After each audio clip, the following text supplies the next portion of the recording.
Manever I say ma PENDREAM TV. PENDREAM TV there osia dem yopo.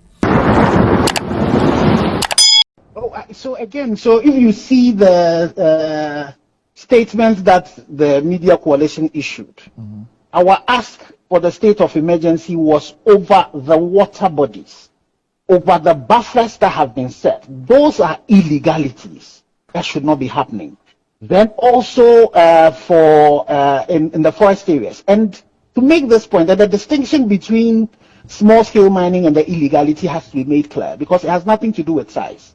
Akonta Mine, who were fingered by the Minister for Lands and Natural Resources as being engaged in illegal mining, is not a small-scale miner, but they had gone into the Tano Nimre Forest Reserve, and they were also mining close to a buffer, the buffer of the Tano, which is an illegality, pure illegality. So that operation was being done by a mining firm that is not a small-scale mining firm. Heritage Imperial are also a large-scale mining firm that were given prospecting or exploratory license, one of them, and had gone into some of the forest reserves with excavators. You don't even, if you are doing bulk sampling, you don't need excavators to do that. They are involved, and we had written to the EPA asking whether they had a permit to mine. And the EPA had told us that they did not have a permit to mine. So they were involved in an illegality. That firm is not a small-scale mining operation. So the point has to be made that there are some operations that are being done by large-scale miners that are illegal. That has to be stopped. There are some operations that are being done by people who you would call small-scale miners. So it does not, the illegality does not matter of your size. And the point also has to be made that there are some small-scale miners that are mining, that are reclaiming their lands and are doing very good work. So that distinction has to be made. And so in our call, we were very, very particular about the water bodies, the buffers of the water bodies, the forest reserves. And you find out that in the forest reserve, there are no small-scale miners in the forest that have been given any concessions to mine in the forest reserves. And we're also asking that for any licenses or leases that have been given that abut any of these buffers to our water bodies also be abrogated immediately. So I think that it is important that we, in whatever crisis response we have that we want to do, we are mindful of who are the causes of the illegality and also mindful of who are doing the right thing.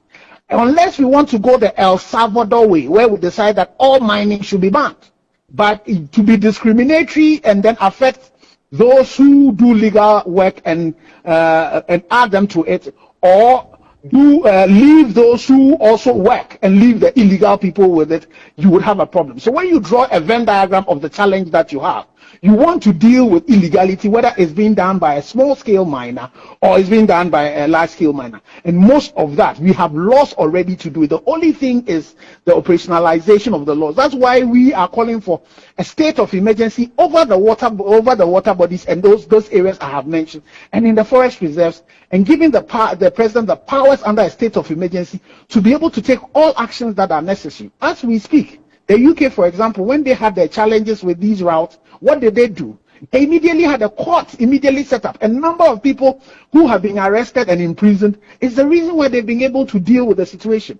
So if we want to continue dealing with what the Minister for Lands and Natural Resources is professing, which is the same old thing, it would not resolve the problem. But we believe that like small-scale miners who are doing their good job in places that they've been given to mine and are mining sustainably should not also be impacted on the crisis response. But Ken, the Attorney General periodically reminds us of the number of people they have prosecuted. So Randy, I would want Metro TV, and our radio stations to also go and look into those number of people they are prosecuted and find out whether the former NCE for Botsumwe from who was caught on tape confessing to an illegality, whether he's one of those who they even have started any processes to prosecute. Go and find out whether the Bernard Buetsiaku, who is one of the directors with another person of Akonta Mines, who was fingered by the Minister for Lands and Natural Resources, and then also confirmed by the Minerals Commission, whether they are part of those people who are mining.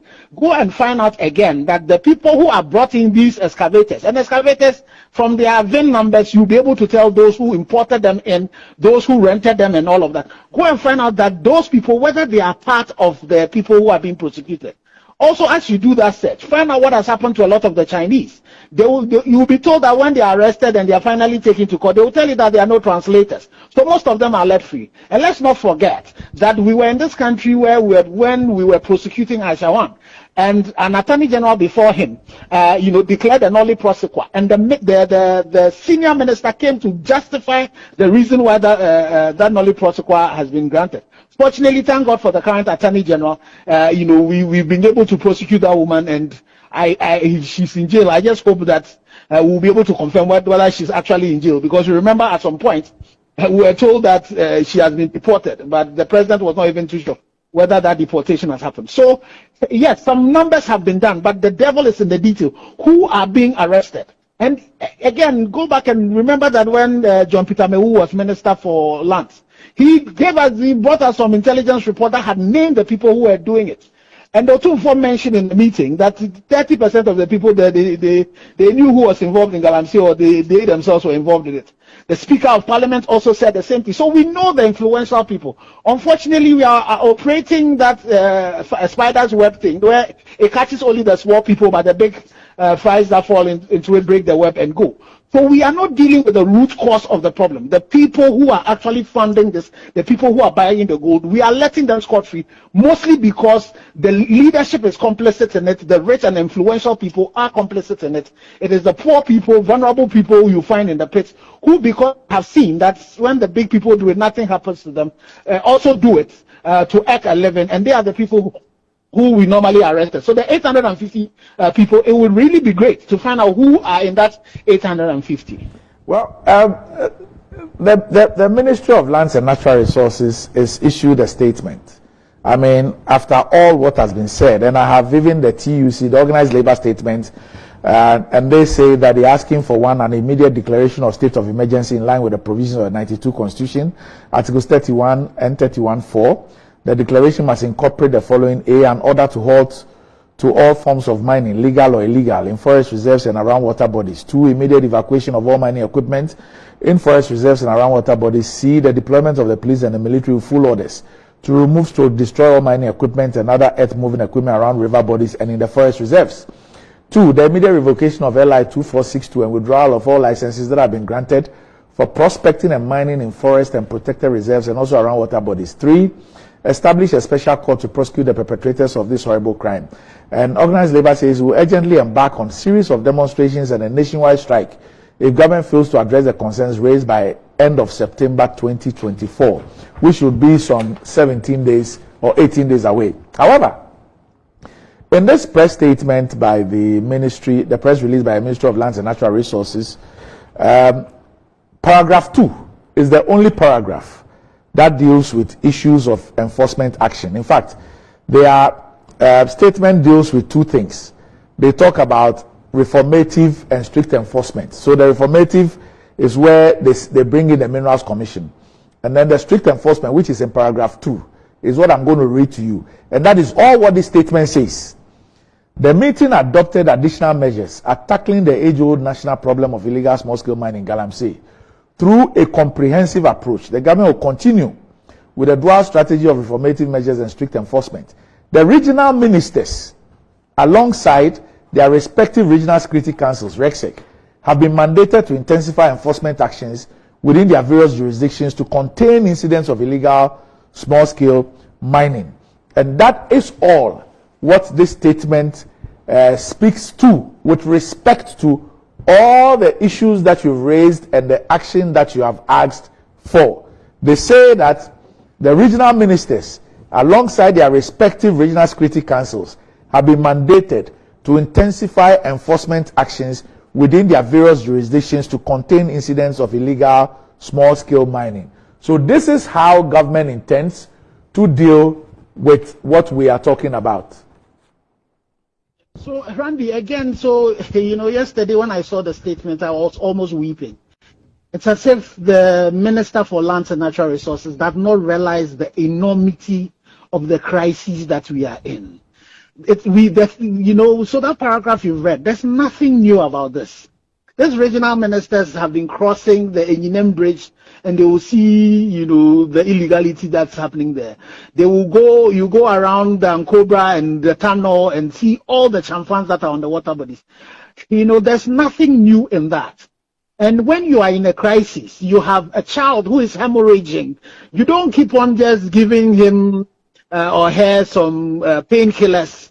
You deal with the crisis. So my pain is that the Minister for Lands and Natural Resources, who is a physicist, he's a scientist before he is a lawyer. He should know that, if you continue doing the same thing, your NTUs are going to climb beyond the 14,000. It's not going to solve our problem. He does not deal with all the asks that have been done. So this statement is really woefully inadequate. And I'm sure, again, I'm not too sure, because he might have been in his meeting that he didn't realize the intensity of the pain of Ghanaians. To get the Catholic Bishops' Conference, President himself to fly from Sunyani to come to Accra, to get the Christian Council, the Secretary General herself to join this, and the various people who have joined, and the number of statements that have been issued out of this thing, he should realize the fact that the people who are sovereign, who they govern, who we've given them the mandate to govern, we are saying that the same thing they have been doing has brought us to the point where we have 14,000 NTUs in the human water treatment plant. It is the reason why people are falling into pit and dying. It's the reason why renal diseases are on the increase. It's the reason why we're losing our forest cover. So it is not adequate. What he said is not adequate. I've just heard him in another dispatch said the conversation should continue, but there's no conversation if this is where he's starting from. So we are in a crisis.